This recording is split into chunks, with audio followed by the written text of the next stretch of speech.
তাহলে আজকে আমরা কিসের ব্যবহার শিখবো? হ্যাভ ভার্বের ব্যবহার শিখবো। হ্যাভ ভার্বের তিনটা ব্যবহার আমরা শিখবো। কয়টা ব্যবহার? তিনটা ব্যবহার শিখবো। এরপরে হ্যাভ নিয়ে যেন কোনো ঝামেলা না থাকে, ঠিক আছে? তাহলে আসি, প্রথম নাম্বার আমি লিখেছিলাম একটা, সেটা হচ্ছে হ্যাভ প্লাস ভি থ্রি। কি বলো? Have plus V three. তাহলে কোন সাবজেক্টের পর কোন হ্যাভ ভার্ব হয় এটা তো আমরা জানি, এটা তার নতুন জানার কিছু নাই, আছে? নাই।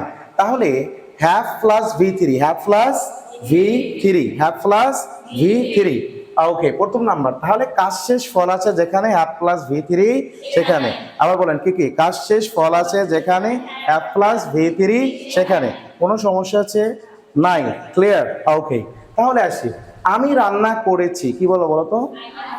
I have cooked. তাহলে কুক, কুকড, কুকড, তিনটা ফর্ম। Cook, cooked, cooked. তাহলে আমি রান্না করেছি, আই হ্যাভ কুকড। আমি রান্না করেছিলাম, হ্যাভের পাস্ট কি? হ্যাড। আচ্ছা, আমি রান্না করিয়া থাকিব, আই উইল হ্যাভ। কি হবে? I will have. যদি আমরা ফিউচারটা ইউজ করি না বললেই চলে। ক্লিয়ার কি না? ফিউচারটা, হ্যাভের ফিউচারটা, এটা পারফেক্ট টেন্স। কি tense? Perfect tense. Have plus V three মানে পারফেক্ট। প্রেজেন্ট হলে প্রেজেন্ট, পাস্ট হলে পাস্ট, ফিউচার হলে ফিউচার। ওকে, ক্লিয়ার? কোনো সমস্যা আছে? নেই। তাহলে একটা ব্যবহার শিখলাম, এটা আমরা একটু প্র্যাকটিস করি। আমি রান্না করেছি, তুমি রান্না করেছো, তারা রান্না করেছে, সেই রান্না করেছে। হি হ্যাজ, গ্রেট, বা শি হ্যাজ কুকড। সে রান্না করেছে। হি বা শি ইট দিস দ্যাট এর পরে কি হয়? হ্যাজ। কি হয়? হ্যাজ। তাহলে কাজ শেষ ফল আছে যেখানে হ্যাভ প্লাস ভি থ্রি সেখানে। ক্লিয়ার কি না এই ক্লাস? কোনো সমস্যা আছে? এক নম্বর ব্যবহার। দ্বিতীয় নম্বর হ্যাভের ব্যবহার হচ্ছে, হ্যাভের পরে টু আসবে। কি আসবে বলো তো? হ্যাভের পরে টু, হ্যাভের পরে টু। এরপরে যেই কাজটা করা বাধ্যবাধকতা বোঝাবে সেই কাজটা হ্যাভের পরে মানে টুর পরে দিতে হবে, ঠিক আছে? টুর পরে বেস ফ্রম। কোনো কাজ করা যদি বাধ্যবাধকতা বোঝায়, যে করতে হবে, আমাকে খেতে হবে, যেতে হবে, ঘুমাতে হবে, রান্না করতে হবে, এই ধরনের যদি বোঝাই, তাহলে সেই ক্ষেত্রে আমরা have plus to, have plus to. Okay, তাহলে আসি, আমাকে রান্না করতে হবে, আই হ্যাভ টু কুক। আমাকে রান্না করতে হয়েছিল, আই হ্যাড টু কুক। আমাকে রান্না করতে হবে, I will have to cook. তাদেরকে রান্না করতে হয়, they have to cook। তাদেরকে রান্না করতে হয়েছিল, they had to cook। তাদেরকে রান্না করতে হবে, they will have to cook। Clear? কোনো সমস্যা আছে? ওকে, এখন যদি বলা হয় যে তাকে আসতে হবে, হি হ্যাজ টু, গ্রেট। কি হবে? He has two.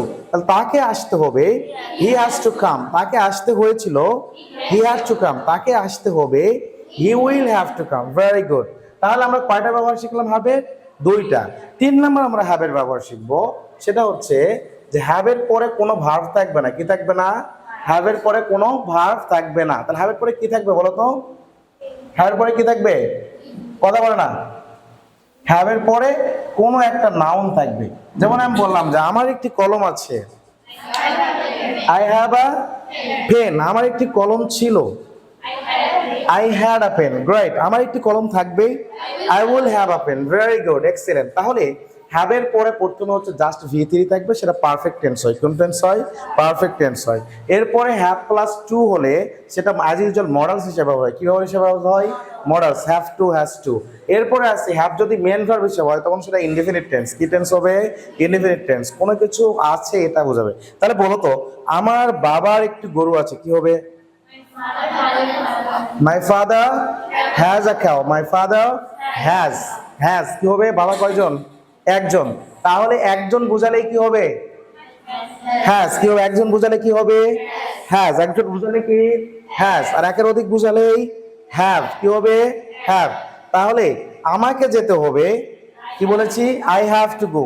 আমি গিয়েছি, I have gone. I have gone.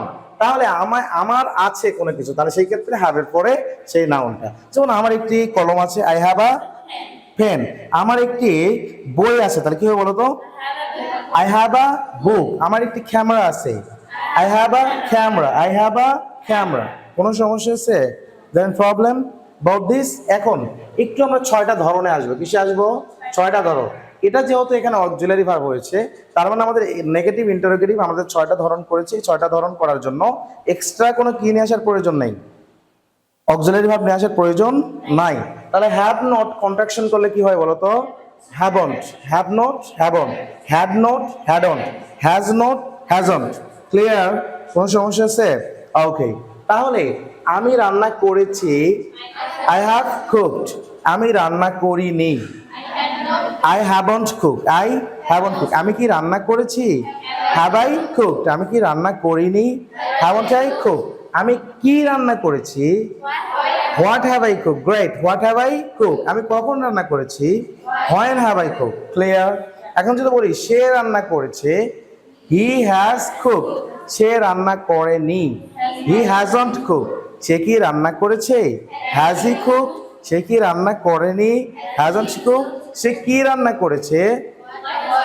What has he cook. সে কি রান্না করেনি বা কখন রান্না করেছে? কখন রান্না করেছে কি হবে? Great, very good. Is there any problem? এখন দেখো এই দুইটা জায়গায় হ্যাভ ভার্ব মেন ভার্ব হিসেবে কিভাবে হিসেবে হয়েছে? 2 + V1 সেটা ভেন না, হ্যাভ ভার্ব মেন ভার্ব হিসেবে হয়েছে। আর হ্যাভ ভার্ব যদি মেন ভার্ব হিসেবে হয় এই ক্ষেত্রে আমাদের ডু ডাজ নিয়ে আসতে হবে। কি নিয়ে আসতে হবে? Do does did negative interrogative করার সময়। তাহলে আমাকে যেতে হবে, আই হ্যাভ টু গো। তাহলে আমাকে যেতে হবে না, I don't have to go. কি বলবো? I don't have to go. আমাকে কি যেতে হবে? Do I have to go. আমাকে কি যেতে হবে না? Don't I have to go. কেন যেতে হবে? Why do I have to go. কেন যেতে হবে না? Why don't I have to go. Clear? কোনো সমস্যা আছে? তাহলে হি হলে ডাজ হবে। ওকে, এরপরে আসি, এই যে আমার আছে, তোমার আছে, তার আছে, যেহেতু বলেছি এটা মেন ভার্ব, তার মানে এখানে ডু ডাজ ডিড নিয়ে আসতে হবে। তাহলে আমার একটি কলম আছে, আই হ্যাভ আ পেন। আমার একটি কলম নেই, I don't have a pen. I don't have a pen. আমার কি একটি কলম আছে? Do I have a pen. আমার কি একটি কলম নেই? Don't I have a pen. আমার কেন কলম আছে? Why do I. আমার কোথায় কলম আছে? Where do I have. আমার কিভাবে কলম আছে? How do I have. Clear? কোনো সমস্যা আছে? ক্লিয়ার? ক্লিয়ার। ওকে, তাহলে হ্যাভ ভার্ব, এই হ্যাভ ভার্বের তিনটা ব্যবহার আমাদের সবচাইতে বেশি ব্যবহৃত হয় in speaking. So must we have to learn this. If you practise this with 3 sentences and 6 types, must your inertia will be removed about spoken English. Okay, you can't make sentences fluently without any hesitation. Have you got that? Clear? Is there any problem? Okay, best of luck.